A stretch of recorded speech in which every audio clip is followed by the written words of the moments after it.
Hello, everyone, and thank you for joining us today. I want to welcome my panel. I have Karen Downy, who's joining us from Colorado, and Susan Jarboe, who's in San Diego with me, and Reverend Linda, who's on the East Coast. So I'm Kathy Cronin, and I will be hosting today's topic.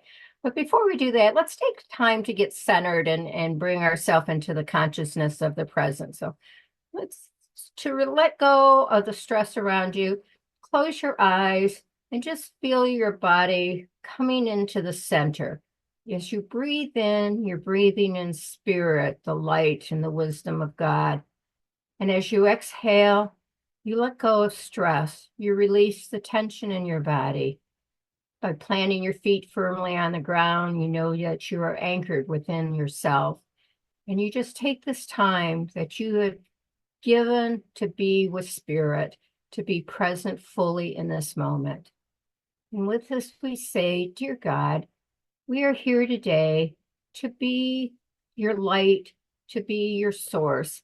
We know that you are enlightening us as to the paths we need to walk, and we are open to the wisdom and the knowledge and the goodness that is shared with us each and every day. Amen. Thank you, God, for being here. So, my topic today is from a Silent Unity Prayer Room pamphlet that I received several years back when I had called Silent Unity during a distressful time in my life. And they followed up with a letter in this pamphlet that I thought was so appropriate with what goes on in our lives. And it's pretty short, so I want to read it to you. And it's called Everything is Working for Good. And it was written by Mary L. Kupferle. So, if you are feeling doubtful, unhappy, or concerned about something, take heart. Hold firmly to the thought, everything is working for good.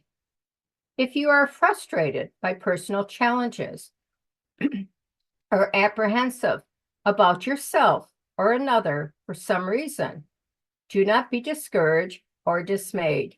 Know in this very moment, everything is working for good.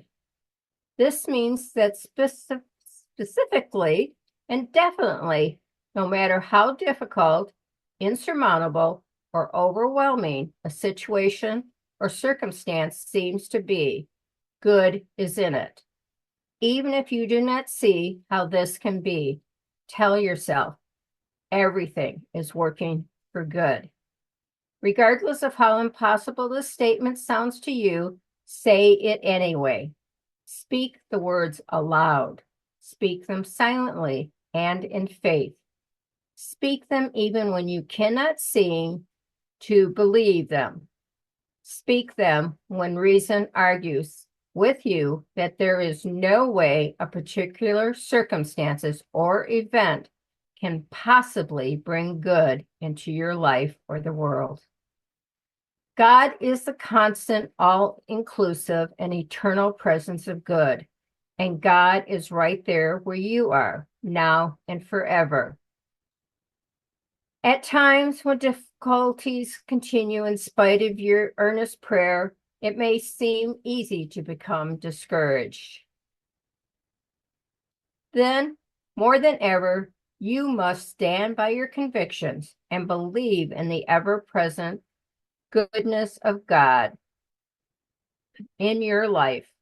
It is all important to establish yourself in a deeper awareness of the teachings of the one who knew more than anyone the goodness of God. To do this requires daily persistence in turning your thoughts to divine direction and consistently following through, regardless of what may appear to be happening to the contrary in your life.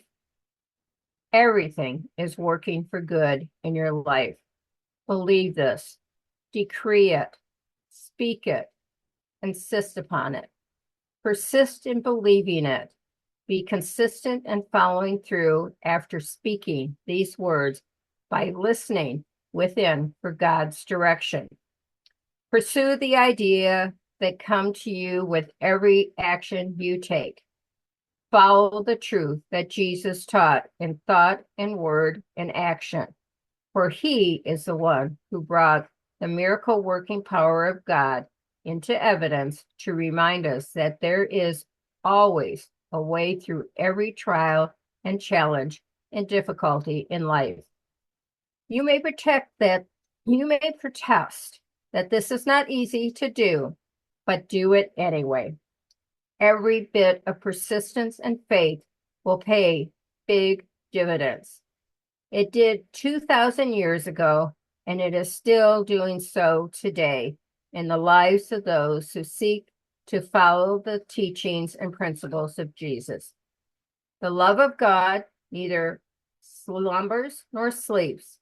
God's miracle working power is consistently present, working, moving, producing, and urging you to accept its beliefs, whether you are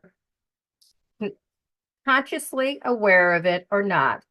God is blessing you and your life now. God's power works.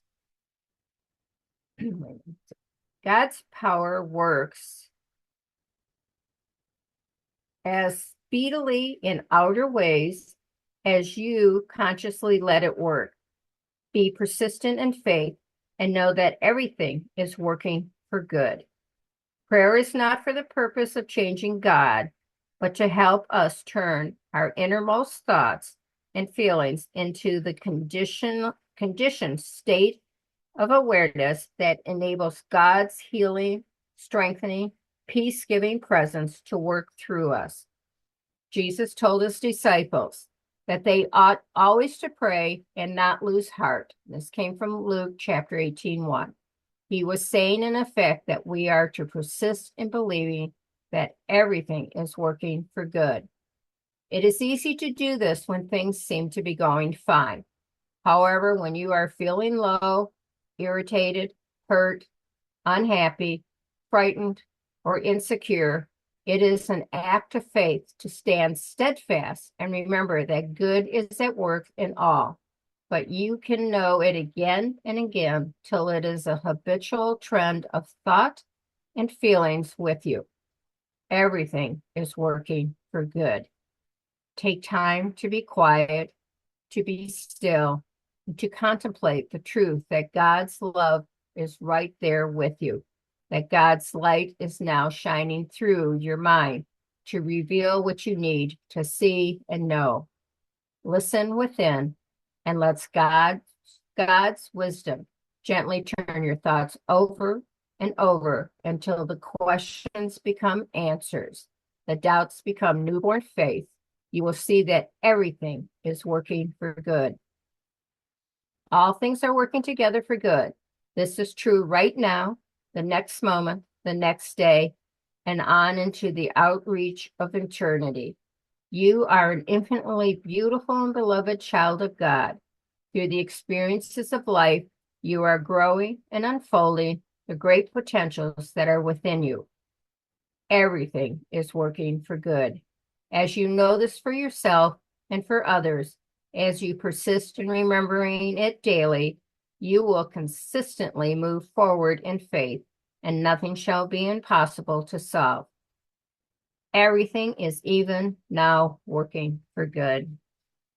So I wanted to share this because this came at a time when my job security was pretty uncertain. We were doing reorganization, and I had the feeling that I was about to be unemployed, that in the restructuring of the company, that my position was going to be eliminated. And I was at that age where I was too young to retire and too old to possibly get another job. And so the fear and the anxiety was like, what will come? And in that anxiety, I reached out to Silent Unity and prayed with somebody there about my concerns. And I remember the one question they asked me is, do you want to keep your job or do you want to move on? And I went, I really want to stay where I'm at. I like my job and I want to keep my job. And that's what we prayed for. And to my surprise, and I mean, I have to say, utter surprise, when we had the reorganization meeting of my department, and they called all 21 of us in and said that a lot of these positions were now going to be moved to the region or to the corporate headquarters, my position stayed in San Diego. I was one of the few that got to keep the job I had. The only change was now I was reporting, my boss was up in the LA regional office, but I got to stay where I was at and finish it out till I reached that age of retirement that I could start collecting my Social Security. And it was a blessing that I know that when we can sit there and say everything is working for good. And so this comes back at a reminder right now in my life because I have a lot of concerns of what's happening in our country and where it is. And when I see the news and we get all the, emails and you get all the stuff, misinformation that's out there, they put you in the panic. I have to remember to go, everything is working for good. And I constantly remind myself is that it will all work out for the best. And I want to open this to the panel to share their thoughts in regards to how everything is working for good. So who would like to share next? Well, I'll go. I think this is a wonderful and very timely topic. So thank you for that. It's a good reminder all the way around. And I am reminded of the story of Joseph when he faced his brothers after they had sold him into slavery, left him to dead for dead. In Genesis 50:20, he says, "As for you, you meant evil against me," talking to his brothers who were asking, for help. But God meant it for good, to bring it about that many people should be kept alive as they are today. And that's exactly what you're talking about. In spite of what appearances might be, it can be used for good in so many ways. Also, when I reflect on my own life and my own history, it seems like those times of absolute despair, of fear, of just not knowing what to do provoked such great healing, wonderful changes in my life that in retrospect, I interpret it as God doing for me what I couldn't do for myself. And of course, I'm reminded of that horrible story about the frog in the pot. If you pick up a frog and throw it into a pot of boiling water, it's going to do everything it can to get out. But if you put the frog in cool water, it'll be very happy there. And then you turn up the heat, it'll stay there until it's too late because it gets comfortable there and it's afraid to get out. And I think that metaphor is so fitting for so many of us. I would also say that the things we resist and fight against are made stronger through our resistance and fighting. But if we are able to accept life on life's terms, okay, this is reality, this is what's really happening, then we're able to make changes not only for ourselves, but to be a beacon of light for the people around us who might also be caught in that darkness and fear. So there's my 2 cents. Thank you, Reverend Linda. Karen? I'll go. Um, Thank you for that good share, Kathy, and thanks, Linda. You jogged my memory as you were talking about the what I resist persists. So it's like, God, I'm going to be 80 in 2 months. And so it's like the countdown on what do I need to do to go into 80? So the everything is good. And reflecting back as you were talking, Kathy, it's like all of the things that were challenges, and specifically, I'm thinking about every kind of a state board that I had to take. I was praying that I would make it and pass. And those things now seem like an eternity ago because I just know in my heart, beyond the shadow of a doubt, that everything is fine. It's like, and I don't mean that in a trite way. It's like there's a bigger picture. And since I'm not really into news, I'm so grateful that I got turned on to podcasts and stuff. Geez, oh man, years ago, but especially the last 4 years, I've learned so much. And it's prompted me to not look at this little piece, but what can I do to change? So I was kind of led on well, you're going to be 80. So what do you need to do to get better? And I was motivated to eliminate processed food, lose some weight, do some more exercise that I didn't really want to do. I really don't like walking, and they really advise doing those things, especially if you're in a mood of fear and anxiety and stuff, you know, go take a walk. So instead of focusing on the stuff going on outside, I've been focusing on what's going on inside of me and my perceptions. And it's like I always know all of the painful things have been for my highest good. I don't really like where I'm living, but every time I think of moving, it's like, what am I running from? What's going on that I want to change something out here because of what's going on in here? And and I don't really pray for specific. Well, I think I kind of pray all day long. It's like that person I talk to isn't a person. It's just this energy around me that's okay, what's next? Um, and it's like if I pray for something specific, I might miss out on something that was for my highest good.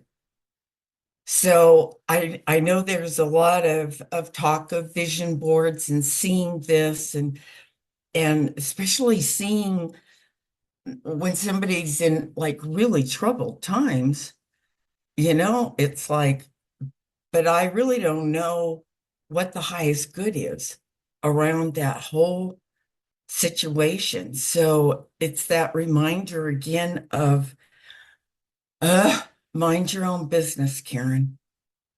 If I'm trying to fix something out here, it's because of some unrest inside of me, especially nowadays. It's kind of like everything out there is reflecting things that need to change inside here.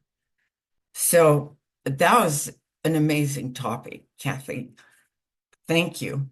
And yeah, thank you. Thank you.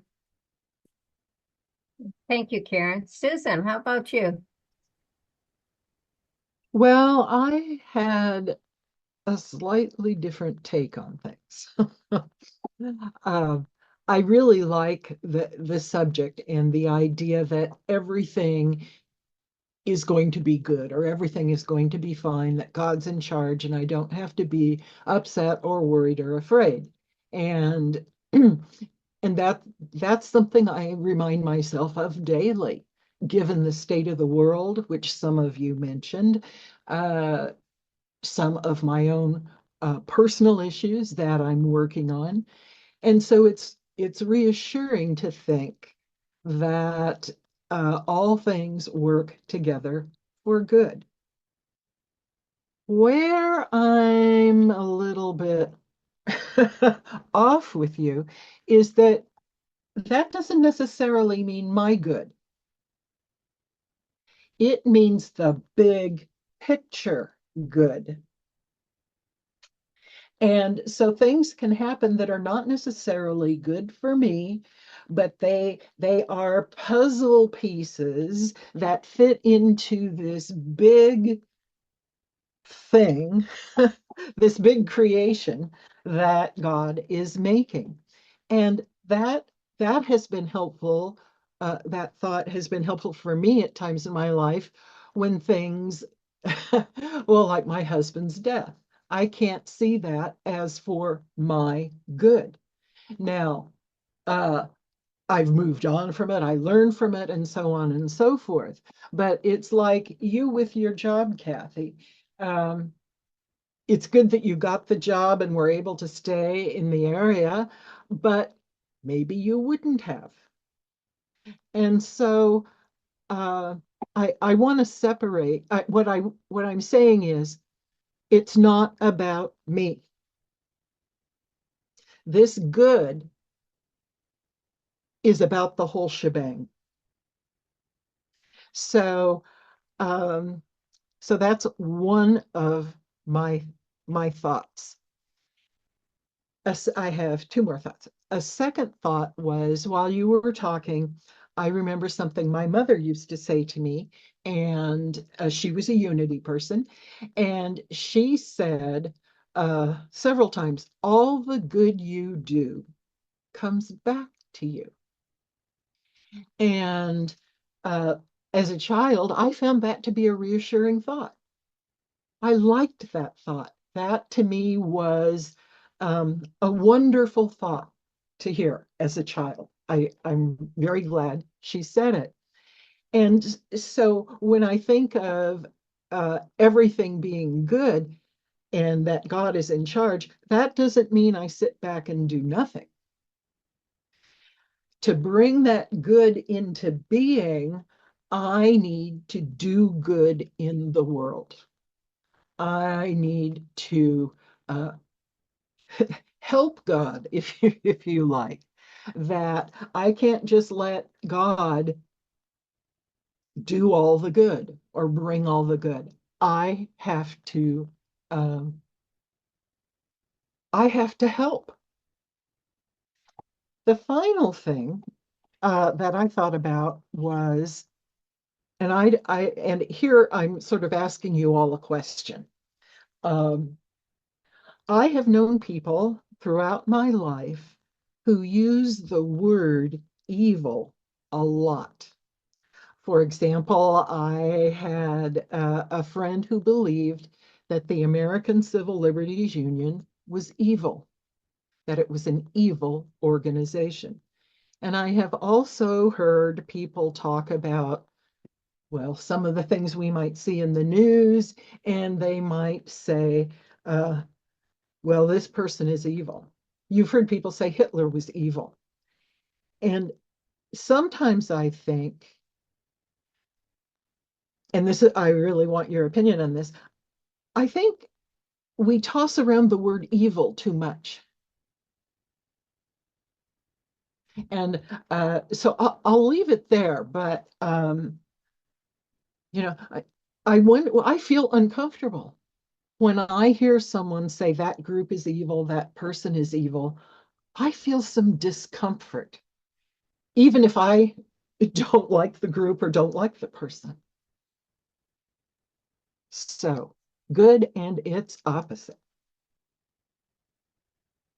Okay, I will jump in on that. You're speaking my language, and of course, I'm sure everybody has their own ideas on that as well. I believe the reason you feel uncomfortable is that it's such a judgment.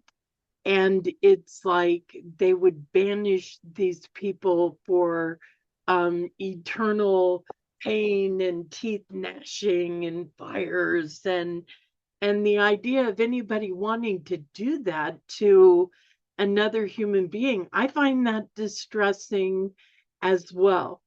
I think, especially being in the part of the country I'm in right now, a lot of it is how you're raised, and seriously, good and evil has been used through generations of humankind to teach and control.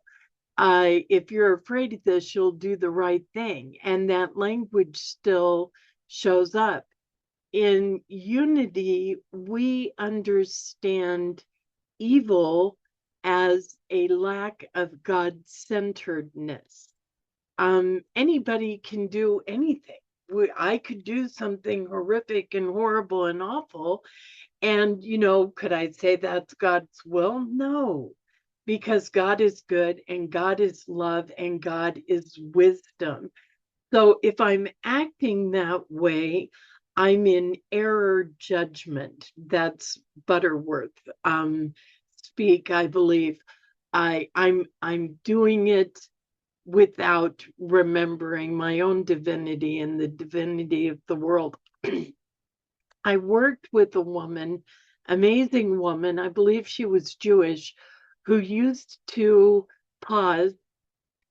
And if you asked her, what are you doing? Or did you understand the question or whatever, because it would be in the middle of things, she would just freeze. And she would say, I wanted to remember God.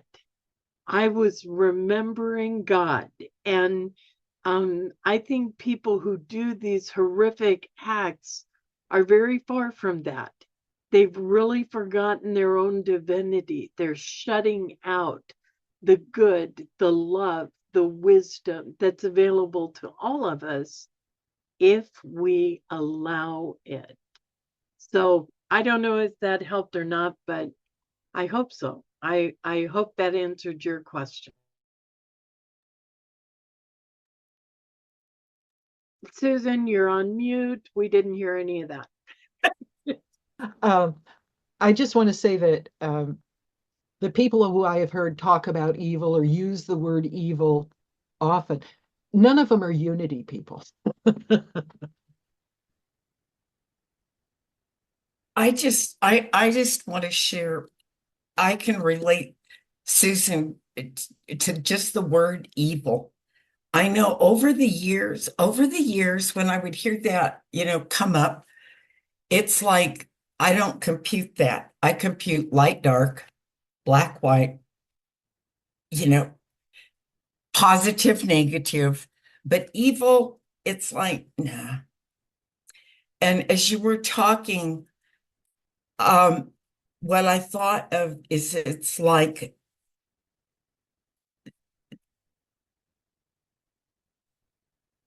behaviors are evil or can be evil. The deeds, and it's not the person. I've been following a really criminal case. That's why it's like it's the behavior and the things are evil things. And that's really beyond my scope. But the person or the victims are good and created good. And how things can happen and get so distorted is beyond my scope. It is so totally beyond my scope. But if I focus back on doing what I need to do for myself, then I contribute to the good energy. If I don't get into the gossiping or I don't have too many negative things that show up on my Facebook, but occasionally there's been a couple of things and it's like, wow, how can thinking be so completely opposite? It's like, I don't understand. It's beyond my scope.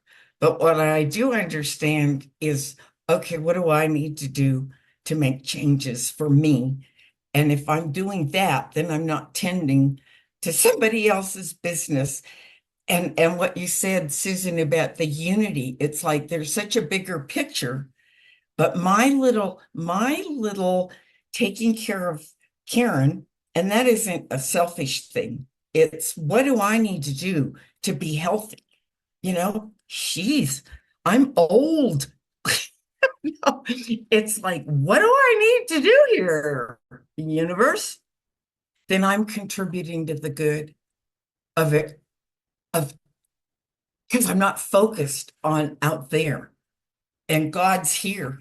It's like He created me and I got to take care of that creation. Anyway, it's like we're all breathing the same air. We're connected. Oh, thank you, Karen, for those thoughts. And raising that question, Susan, I'm sitting here and I'm thinking to myself, let's go to Star Wars. The desire for power, control, the dark side, going to the dark side and casting out the good. And somewhere in my mind, and I can't say where I ever saw it in the Bible, but I remember at a very young person in school where they taught about the war between Michael the archangel and the angel Lucifer over the power. And that basically those angels went to war, and to the fact of trying to say, you know, Lucifer wanted to be more powerful and more accepted by God than Michael. And, so there was the fact of, God casting Lucifer out. And so there's a time that I can look at people are good people generally. However, they've lost sight of the good within and turned to the dark side. That they are seeking more, power or envy or their judgment. They're trying to, they're basically taking these parts of power. And I feel like, Lucifer, the devil has taken hold of them to say, I will give you these riches or I will give you these goodness if you do this work on my behalf. So some part of me starts to feel like, do we have the struggle again between Lucifer and Michael, the archangel, going on? In the time of Hitler, was that the power struggle where too many people chose to cast God out, to say, and God has given us free will to make choices. And it gets that point of, we know in unity, we inherently are good people, and people in general, we're all made in the image and likeness. But others have been raised with believing that if you don't think the way I think, you're wrong. And if you don't act the way I do, it's wrong. If you don't go to the church that I go to, you're wrong. So it sort of becomes a matter of looking at these things in our lives that what are we doing? Are we on the dark side? Have we gone to the dark side? Or are we being the part of in Star Wars that's fighting back the Emperor, that's trying to win? Or even if you take Harry Potter, I mean, if you look at so many storylines where there's good versus evil in the world, it's that struggle. And even within our own selves, my own personal selves, there's times that I'm finding that good and that bad inside of me. Do I eat that piece of cake when I'm really trying to stick to this diet? Do I choose not to exercise because I just don't want to do that?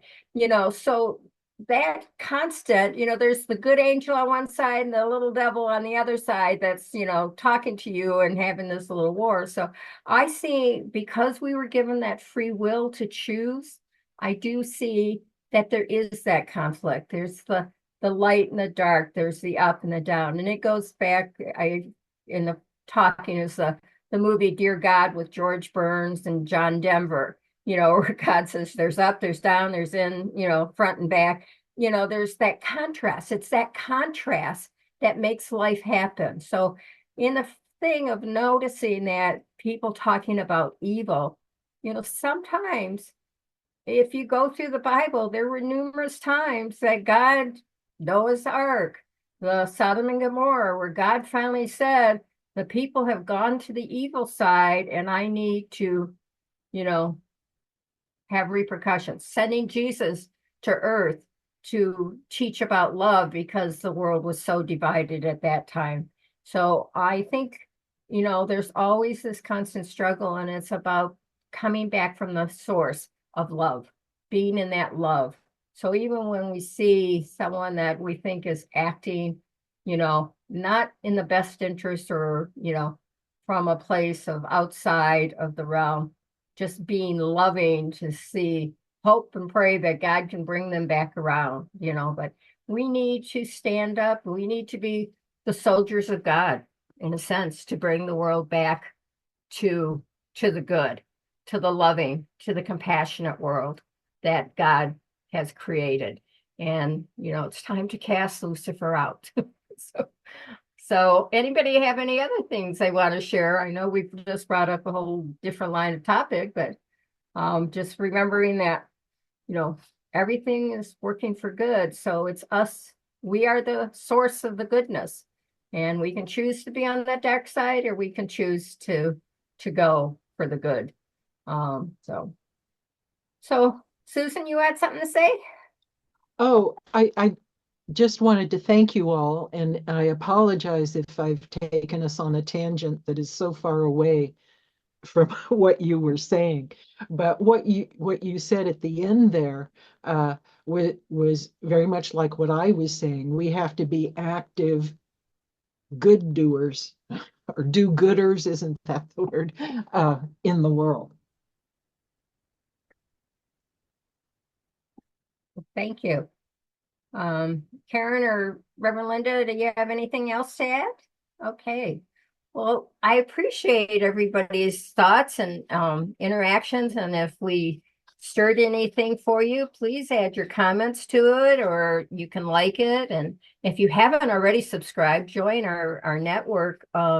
We'd like to have, you'll get that notification when we post these tapings. And we're always open to hear what you have. If there's a topic you want us to cover, let us know.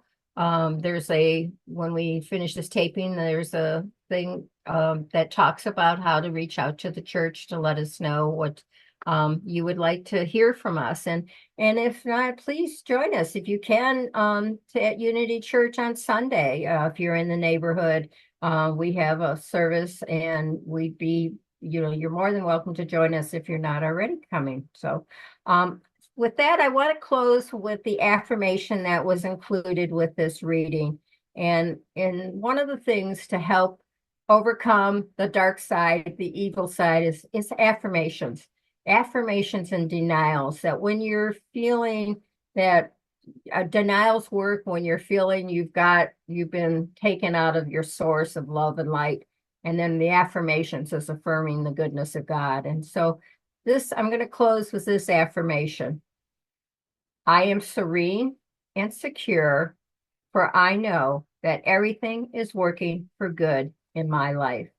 And with that, I want to say thank you to my panel for being here, and for those who have joined us. And we look forward to being together again soon. Take care and have a wonderful day.